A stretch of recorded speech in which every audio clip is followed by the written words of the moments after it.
पश्चिम बंगालमध्ये भारतीय जनता पार्टीला बहुमत या ठिकाणी मिळालेलं आहे, आसाम आणि पश्चिम बंगालमध्ये. काय सांगा? तेव्हा 15 वर्षाची जी राजवट होती त्याच्यामधली असलेली अँटी इन्कम्बन्सी आणि त्याच ठिकाणी जो खुटलेला विकास होता पश्चिम बंगालचा, बांगलादेशींची घुसखोरी, या सगळ्या कारणांमुळे या ठिकाणी भारतीय जनता पार्टीवर विजयाचा शिक्का या ठिकाणी प्राप्त झालेला आहे. आणि जनरली तुमच्या सगळ्या चॅनलकडून किंवा रिपोर्टिंगकडून पाहिलं तो हिंदू टक्का आहे तो जास्त प्रमाणामध्ये भारतीय जनता पार्टीकडे गेलेला आहे. हो, तिकडे बारामतीमध्ये देखील सुनेत्रा पवार या ऐतिहासिक बहुमतांनी या ठिकाणी विजयी झालेले आहे. निश्चितपणाने ती निवडणूक फक्त औपचारिक निवडणूक होती.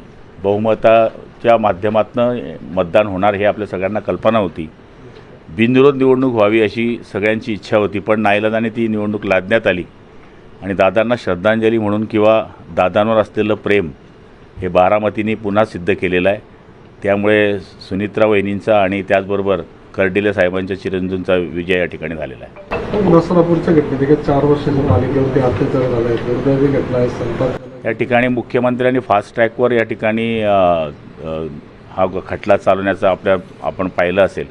पण मला तरी असं वाटतं की महिन्याभराच्या आत या माणसांचा निकाल लावला पाहिजे आणि अशा वृत्तींना ठेचलं पाहिजे.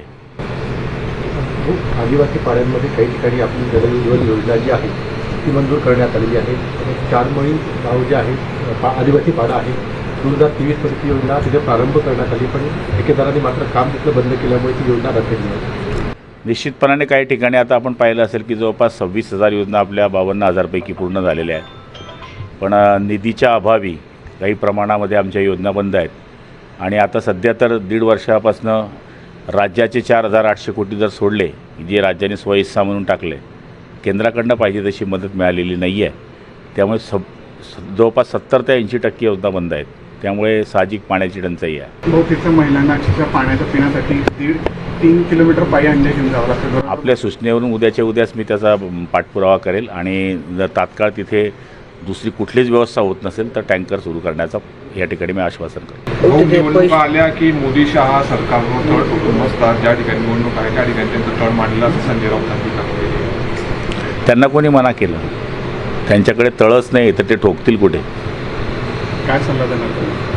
हे आता पराजय झाल्यानंतर वेगळ्या करायचा. आता जो तो त्याच्या पक्षाकरता करत असतो. हेच जर आपण शिवसेनेकरता केलं असतं तर आज हे जे उठाव झाला तो झाला नसता. शिवसेना एक संघ राहिली असती. ज्यांना तळच नाही त्यांनी ठोकायचा विषय करायचाच नाही. सुनेत्रा पवारांच्या विरोधात कुठलाच मोठा पक्ष नव्हता म्हणून त्यांचा मोठ्या मताधिक्याने विजय झाला असं देखील त्यांनी प्रतिक्रिया करताना म्हटलं. हे बघा, बारामतीमध्ये अजूनही अजित पवारांची पुण्याई संपलेली नाही आहे. अजित पवारांची पुण्याई आहे, राऊतांची काय पुण्याई आहे? फक्त त्यांना शिवसैनिकांनी दिलेली खासदारकी ही शिवसैनिकांच्या पुण्याईमुळे मिळाली आहे.